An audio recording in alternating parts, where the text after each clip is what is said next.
سب سے الگ ہے سب سے جدا.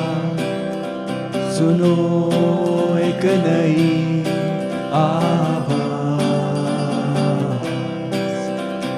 باتیں نئی ہے نیا انداز. سنو ایک نئی آواز, دل سے ہے آپ کے ساتھ نیا ہے یہ پیش قدم. السلام علیکم سامعین, ہم Islamic University of Science and Technology Awantipora کے ریڈیو اسٹوڈیو سے آپ سے مخاطب ہیں. پیش قدم کی اس نئی محفل میں ہم آپ کا تہہ دل سے خیر مقدم کرتے ہیں. میں ہوں آپ کا میزبان عادل بخش اور میں ہوں میر وحید. سامعین, جیسا کہ آپ سب جانتے ہیں ماہ رمضان کا بابرکت مہینہ جاری ہے اور لوگ اکثر دیکھا جائے تو دینی کاموں میں مشغول رہتے ہیں. جی ہاں عادل, دیکھا جائے تو آج کل بازاروں میں شام افطار کے وقت کافی کم بھیڑ دیکھنے کو ملتی ہے, کیونکہ لوگ مسجد میں ہی رہنا, مسجد میں زیادہ وقت گزارنا پسند کرتے ہیں, چاہے وہ افطار کا وقت ہو یا صبح کا فجر کا وقت. فجر کے وقت آج کل کچھ الگ ہی مناظر دیکھنے کو مل رہے ہیں. لوگ آج کل سحر خان کی آواز سے ہی بیدار ہونا پسند کرتے ہیں. تو چلیے اسی سلسلے میں سنتے ہیں ہماری آج کی تیار کردہ رپورٹ سحر خان کے بارے میں عمر بارہ کی زبانی.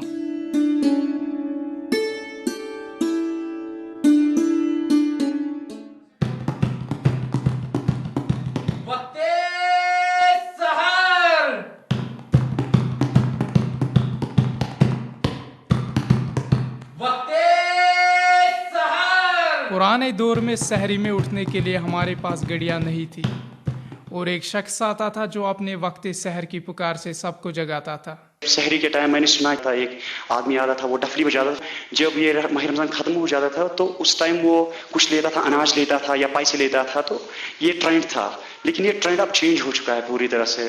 ہم دیکھتے ہیں آج کے لڑکوں کے پاس یا سبوں کے پاس ہوتے, آج کل کی لڑکیاں جو ہے, آج کل کے جو عورتیں ہیں, ان سبوں کے پاس ہوتے موبائل فونس ہوتے ہیں, سیل فونس ہوتے ہیں. تو وہ انہی کا یوز کرتے, الارم رکھتے ہیں تو اٹھتے ہیں اچھی طرح سے. مہراج کو بچپن میں سنی ہوئی سحر خان کی ڈفلی کی آواز آج بھی یاد ہے. جی, جب تک کہ مجھے یاد ہے کہ میں نے جب میں 8-10 سال کا تھا تو میں نے بھی آوازیں سنی ہیں, ڈفلی کی آواز سنی ہے. میں سوچتا ہوں کہ اس ٹائم جو وہ لوگ تھے وہ کیسے جج کر رہے تھے کہ افطاری کا ٹائم ہو گیا یا سحری کا ٹائم ہو گیا ہے. کیونکہ آج کا جو ہے ٹیکنالوجی کا دور ہے, تو سبھی کو پتہ ہے کہ کیا کس ٹائم سحری ہے, کس ٹائم افطار ہے. تو اس کی میں داد دیتا ہوں کہ اس زمانے کے جو پرانے لوگ تھے ہمارے, ماشاءاللہ بہت اچھے تھے. وہ کیسے گیس کر رہے تھے. غلام محمد شاہ کا کہنا ہے ان کے دور میں جدید ٹیکنالوجی کی کمی کی وجہ سے لوگ یا تو سحر خانوں پر منحصر تھے یا پھر قدرت کے اشاروں پر. تیل نہ بیم گاڑی واڑی کی تیل وچان دپان نم ماسوال وچھو سا یم چھا بوزن تو کرو سا افطار, یا کۄکر اژن مڑین من کرو سا افطار. تمہ سات پیوان پرارن سحر خان کر سا ووت. ڈول وایان برو سحر خان ڈول وایان, یہ حساب لوجک کی تمہ سات وایان ڈول تو ادس واتان کھوان سحر. کۄکُر بانگ دِوان ہے وسا سحر ٹایم ووت تو أڑۍ ٲسۍ واتان تٔتھۍ پٮ۪ٹھ, أڑۍ ٲسۍ وایان ڈول تو کھٮ۪وان ٲسۍ تتھ پٮ۪ٹھ, نگار کرن وول اوس پھیران کوچ پتہٕ کوچ, ٲسۍ کھٮ۪وان سحر. رضوان کے مطابق جدید دور زیادہ بہتر ہے کیونکہ ٹیکنالوجی کی مدد سے ہم صحیح وقت پہ سحری اور افطار کر سکتے ہیں. اس ٹائم ہم کہہ سکتے تھے کہ یہ افطاری کا ٹائم ہے, وہ افطاری کا ٹائم. تو اس ٹائم ہمارے پاس پراپر ٹائم نہیں تھا, پرٹیکولر ٹائم نہیں تھا ہمارے پاس افطاری کا یا سحری کا. اس ٹائم ہم بلیو کرتے تھے ایسے ہی, لیکن ایکچوئل ٹائم وہ ہوتا ہی نہیں تھا. تو جو ہی ٹیکنالوجی آ گئی, آج کے دور جو ماڈرنائزیشن آ گئی, جو نیا دور آ گیا, اس میں ہم کہہ سکتے ہیں کہ یہ جو نیا دور ہے اس میں ہم پرفیکٹلی, ہمیں پوری طرح سے بھروسہ ہو جائے گا کہ یہ افطاری کا ٹائم ہے, یہ سحری کا ٹائم ہے.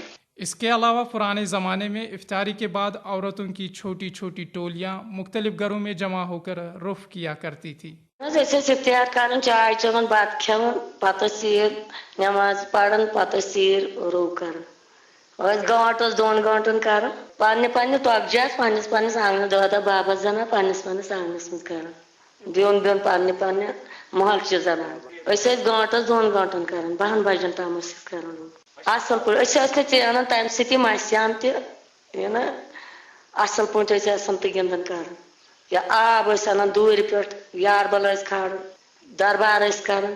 ونکیٚن آنگنہٕ پتہٕ آنگنہٕ گژھان, ونکیٚن پرٛٮ۪تھ گرس گیٹن گیٹن. عبد الغنی نجار اپنے بچپن کی کچھ یادوں کو تازہ کرتے ہوئے یہ کہتے ہیں.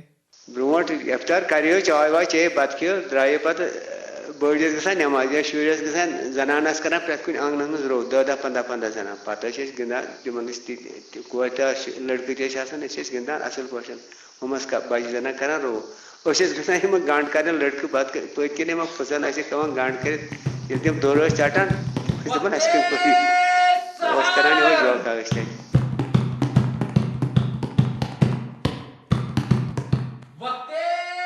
وہی رمضان کا مقصد اگر دیکھا جائے تو یہی ہوتا ہے کہ لوگ جو ہوتے ہیں لوگ اپنے نفسیاتی خواہشوں پر قابو رکھے تاکہ اگلے آنے والے مہینوں میں وہ اس پہ عمل دراز رہیں.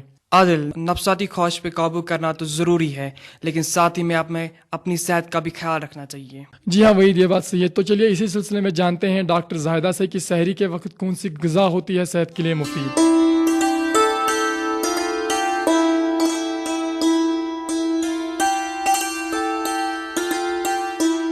السلام علیکم سامعین، میں اس پروگرام کی طرف سے تمام سننے والوں کو رمضان مبارک کہنا چاہوں گی.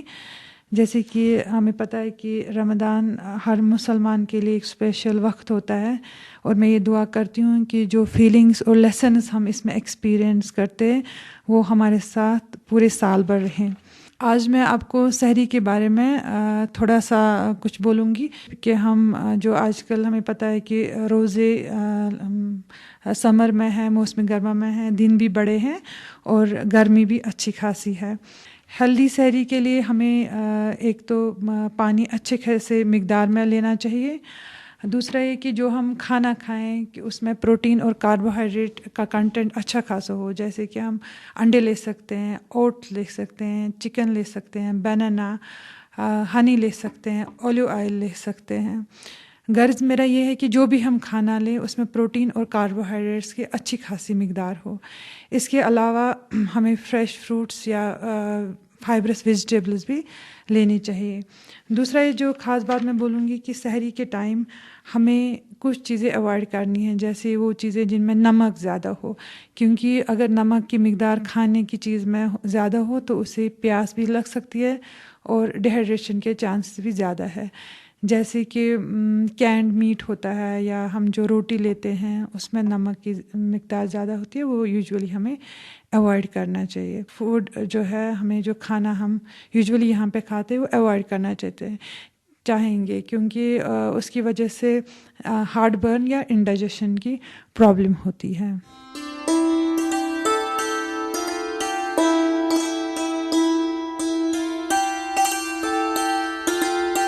جی ڈاکٹر زاہدہ، آپ کا بہت بہت شکریہ کہ آپ نے ہمارے سامعین کو اپنے تاثرات سے نوازا. Islamic University of Science and technology کے طلباء کے لیے ایک ضروری اطلاع ہے. Islamic University of Science and technology کے نئے سیمسٹر کے کلاسز 10 اگست سے شروع ہونے جا رہے ہیں.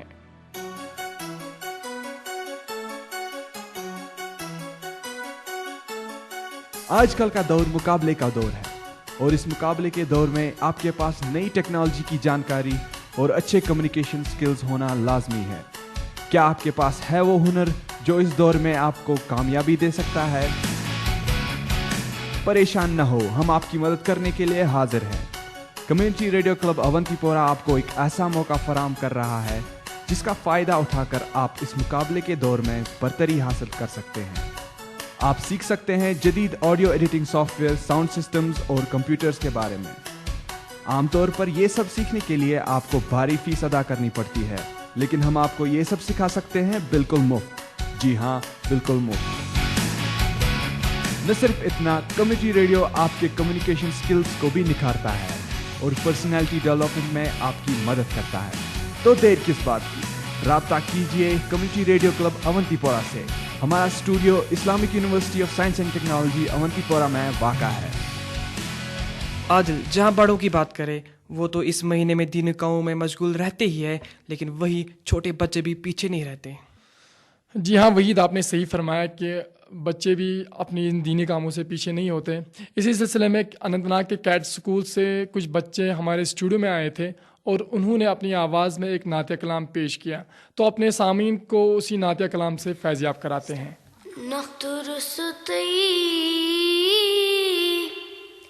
نا لگئی میم ہائی میم دالس لگئی نقط رستی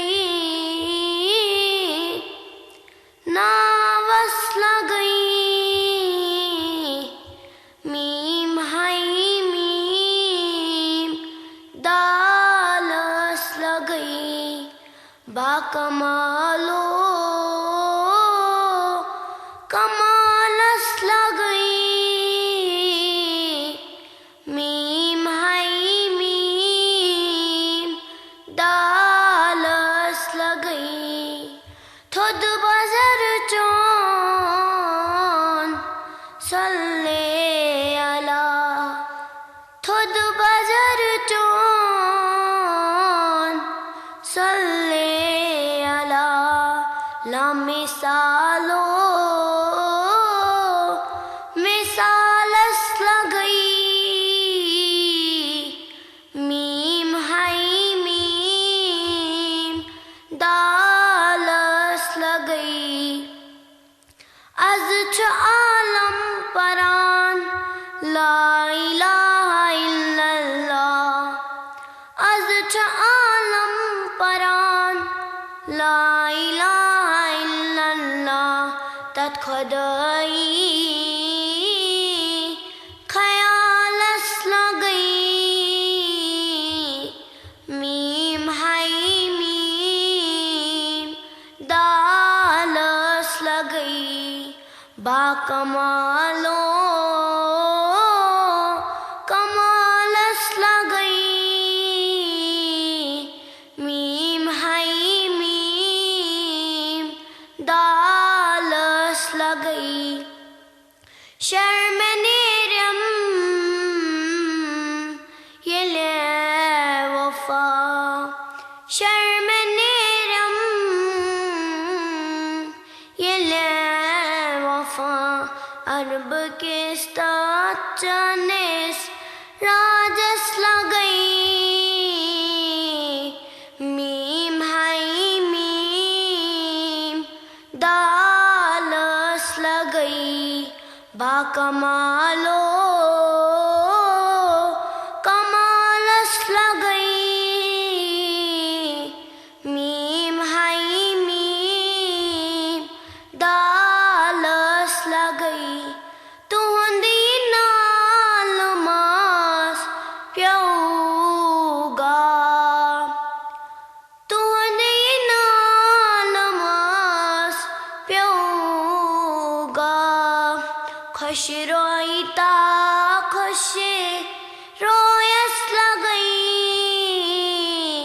میم ہائی میم دالس لگئی باکمالو کمالس لگئی میم ہائی میم دالس لگئی تہند بجرک خدائن پان قریلا تہند بجرک خدائن پان قریلان مزمل مداثر ناوس لگئی میم ہائی میم دالس لگئی باجمالو جمالس لگئی میم ہائی میم دالس لگئی عادل، جیسا کہ ہم جانتے ہیں کہ ماہ رمضان ہمیں صبر و تحمل کا سبق دیتا ہے، وہی آج کل ٹیکنالوجی کی وجہ سے انسان صبر و تحمل کے اس درس کو بھول چکا ہے۔ جی ہاں وحید، اگست کے اسی مہینے میں انسانی زندگی نے ایک ایسی کروٹ لی کہ پوری عالمی انسانیت اس دل دہلا دینے والے واقعے کو نہیں بھلا سکی۔ عادل، مجھے لگتا ہے بات کرو ہیروشیما اور ناگاساکی کی۔ ہاں وحید، صحیح پہچانا۔ چلیے سنتے ہیں انیس زرگر کی تیار کردہ یہ رپورٹ ہیروشیما اور ناگاساکی کے بارے میں۔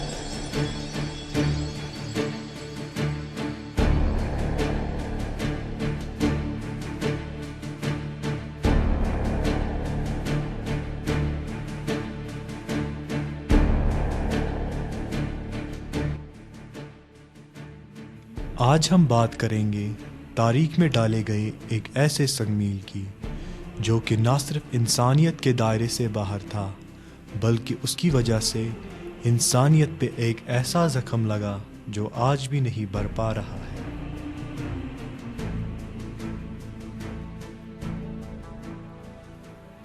دوسرے عالمی جنگ کے اختتام سے پہلے 2 جاپانی شہروں پر ایک ایسا قہر ٹوٹ پڑا جس کی وجہ سے تقریباً 2 لاکھ افراد کی موت ہوئی۔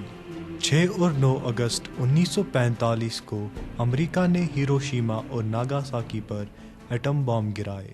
اس حملے کے بعد امریکہ نے جاپان سے سرنڈر کرنے کے لیے کہا، لیکن اس کے بعد بھی امریکہ نے فلاحی حملوں کو برقرار رکھا۔ اس تباہی کو دیکھ کر جاپان نے الائیڈ طاقتوں کے آگے 2 سپٹمبر 1945 کو سرنڈر کیا۔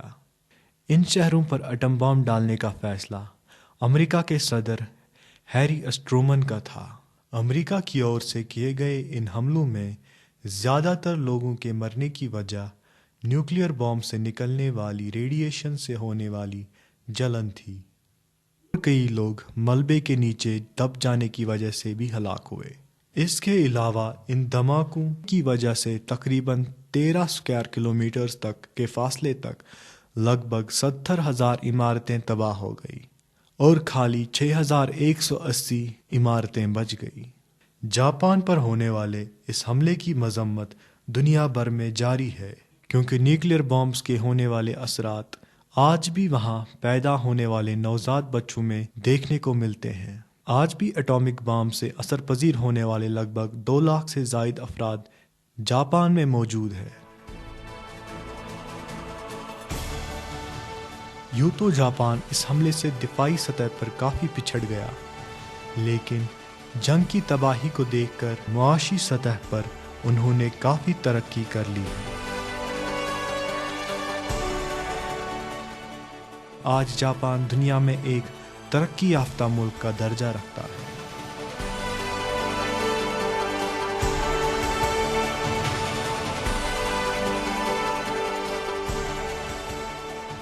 اکیسویں صدی کو ٹیکنالوجی کی صدی کہا جاتا ہے، لیکن اس ٹیکنالوجی بھرے دور میں آج بھی چائنا میں ایکوپنکچر کی تربیت جاری ہے۔ تمیم سے جانتے ہیں کہ کیسے طالب علم بنا سکتے ہیں ایکوپنکچر میں اپنا مستقبل۔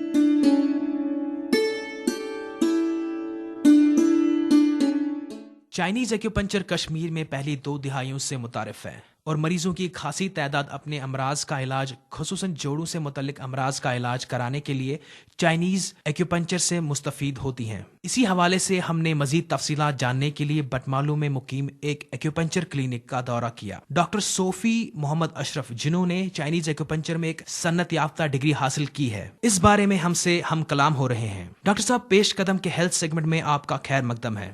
سب سے پہلے جاننا چاہیں گے کہ چائنیز ایکوپنکچر کا طرز علاج کیا ہے؟ ایکوپنکچر ایک ایسا سائنس ہے جو چائنا میں ایجاد ہوا ہے۔ It is the complete science. اس میں ہم ہر ایک کا علاج کر سکتے ہیں، لیکن موسٹلی یہاں کشمیر میں پیشنٹ آتے ہیں، آرتھوپیڈک پیشنٹس آتے ہیں، جیسے ڈسک پرولیپس پیشنٹ، جن کو جو بھی آرتھوپیڈین چیف اور آرتھوپیڈین یہاں پہ ہیں ان کو ایڈوائز کرتے ہیں سرجری کے لیے، لیکن جو بھی ہمارے پاس آتے ہیں ہم ان کو وداؤٹ سرجری ٹھیک کر کے دیتے ہیں۔ اچھا ڈاکٹر صاحب، یہ بتائیں آپ مریض کے تکلیف کی تشخیص کیسے کرتے ہیں؟